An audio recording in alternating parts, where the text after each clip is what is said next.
Traducida a 30 idiomas, ganadora del Premio Internacional de Literatura de Alemania y además adaptada como película para Netflix. Estos son algunos de los logros de Temporada de Huracanes de Fernanda Melchor. Pero tal vez su logro más mediático, el que es más visible, es que formó parte de la lista de los 100 libros más importantes de lo que va de este siglo, conformada por el New York Times, siendo la única obra mexicana en este listado. Entonces la pregunta es, ¿realmente es para tanto? A esto queremos responder a través de esta reseña. Creo que para iniciar es necesario decir que Temporada de Huracanes es un libro en el que es tan importante o incluso más la manera en que se cuentan las cosas que el propio contenido. Es decir, resulta más relevante o tan relevante como lo que se está contando la manera en que elige Fernanda Melchor para hacerlo. La autora mexicana optó por una técnica que se conoce como flujo de conciencia o también se le llama flujo de pensamiento, en el que básicamente va plasmando prácticamente sin filtros y de manera directa en el libro los pensamientos de los propios personajes. ¿Alguna vez has leído una historia o un libro donde el personaje habla consigo mismo? Pues esto es básicamente lo mismo, pero en esteroides, porque la voz narradora no se preocupa por tener un orden ni lógico, ni temporal, ni discursivo, sino que únicamente se va plasmando como lo va pensando. La trama del libro arranca cuando un grupo de niños encuentran el cuerpo de una persona a la que llaman la bruja flotando en un río del pueblo de La Matosa. Y este primer capítulo básicamente me hizo sentir como este meme de espérate, no ha pasado ni un minuto. No pasó ni un minuto, güey. O sea, no mames, espérate. Porque arranca muy fuerte, con información muy contundente y después sigue con frase y frase y frase sin dejarte descansar. Este primer capítulo funciona únicamente como una introducción y a continuación vienen otros 7 capítulos en el que se van a explorar por muchos diferentes ángulos este hecho delictivo. El pasado, el presente y el futuro de varios personajes van a permitirnos ver en toda su complejidad este acontecimiento. Entonces nos encontramos que cada uno de los capítulos está dedicado al punto de vista de un personaje. La bruja, Yesenia, el Munra, Nancy y Brandon son los pensamientos que se nos van presentando en cada uno de los capítulos y al final vienen 2 capítulos adicionales que son muy especiales y para no dar spoilers vamos a hablar de ellos hasta el final del video.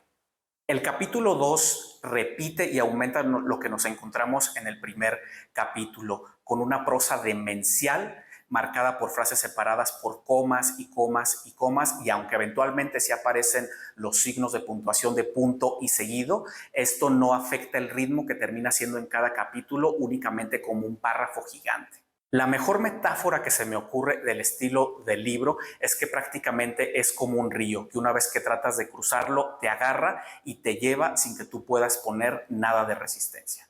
Y creo que esto se debe a que la pregunta de qué pasó realmente con la bruja pues genera bastante morbo, pero sumado a esto, cada personaje va contando su propia historia, con su pasado, sus sufrimientos, sus anhelos, sus vicios, y entonces lo que tenemos en cada capítulo es prácticamente como una pequeña biografía de cada uno de los personajes que forman este mosaico. La violencia, la corrupción, el machismo, el maltrato familiar, el crimen organizado y la desesperanza ante la falta de oportunidades son temas que van saliendo a flote en cada una de las historias. Sin embargo, me parece que el tratamiento que hace Fernanda Melchor es muy, pero muy afortunado, porque a menudo cuando se aborda el tema de la violencia, algunos autores se ponen del lado de los líderes criminales y terminan haciendo una apología. Algunos otros autores se van por el lado contrario y se ponen del lado de las víctimas y terminan con lo que son libros de denuncia. Creo que Temporada de Huracanes escapa muy bien a estas 2 categorías y termina por presentar un relato mucho más completo en el que no se distinguen tan claramente las víctimas y los victimarios, sino que los vicios y la violencia están tan arraigadas en el pueblo que los personajes se ven rodeados por todos lados.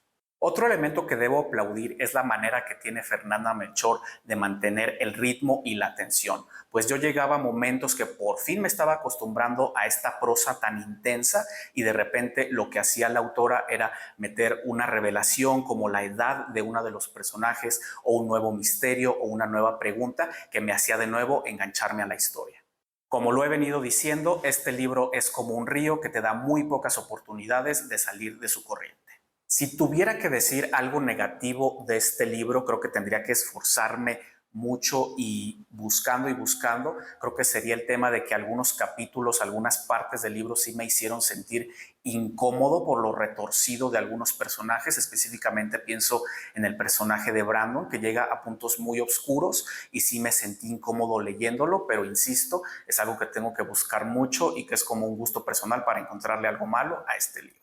Pero por el contrario, y tratando de no utilizar la palabra perfecta, debo decir que mientras leí el libro tuve la sensación de que esta es una historia que realmente alcanzó la forma que debía tener. ¿A qué me refiero? Muchas veces cuando yo estoy leyendo, llego a pensar que a un libro le sobra un personaje o que una subtrama se vuelve floja o que le falta un capítulo para resolver alguna cuestión, pero en este caso sentí todo lo contrario. Sentí que tiene los capítulos que necesitaba la historia, los puntos de vista y los personajes que necesitaba la historia para llegar a su forma máxima. Dicho de otra manera, no le falta ni le sobra nada. En ese sentido, aún antes de terminar el libro, tuve la sensación de que estaba leyendo una obra realmente importante, y esto se reforzó porque Maggie, que hoy está en la cámara, estaba tomando su curso de Indómitas de escritoras mexicanas que imparte el Fondo de Cultura Económica, y en uno de los módulos ya estaban estudiando la obra de Fernanda Melchor, que pese a ser una escritora pues muy joven y todavía en este momento en activo, pues ya su obra está siendo estudiada en este tipo de cursos. Con esto llegamos a nuestra conclusión. ¿Realmente temporada de huracanes es para tanto? Mi respuesta es que sí. Si todo lo que he comentado en el video no fuera suficiente, otro elemento que puedo aportar es que esta edición que tengo yo es la 11ª, es decir, la número 11 reimpresión de la obra, lo que me dice que este libro únicamente va a seguir teniendo más impacto y teniendo más difusión en los próximos años. Como lo mencioné en un video anterior, de momento en estas reseñas no queremos poner una calificación con estrellitas o con un número en este caso en particular. De lo que quiero hacer como salida es hablar de los últimos 2 capítulos que en mi opinión elevan el libro ya como una obra maestra. Vamos a hablar de ellos y ahora sí va a haber spoilers. En el penúltimo capítulo aparece por fin textualmente el nombre de la novela cuando uno de los personajes dice que la temporada de huracanes se viene fuerte, y a continuación se enumeran una serie de hechos violentos que han ocurrido en la región. Para mí, la lectura que yo le daba a esto es que la historia de la bruja que nosotros pudimos conocer es solo uno del sinfín de acontecimientos que tienen lugar en México. El último capítulo nos presenta a un señor que llaman el abuelo y que es el encargado de enterrar a los cuerpos producto de esta violencia. En una escena que a mí me produjo ecos como de la obra de Juan Rulfo, este señor les habla a los muertos para calmarlos antes de que se vayan al más allá. Él ve un rayo, una estrella en el firmamento, una luz, y les dice a los muertos que caminen hacia allá. De esta manera, la obra termina con un mínimo brillo de esperanza después de habernos sumergido tan hondo en la oscuridad.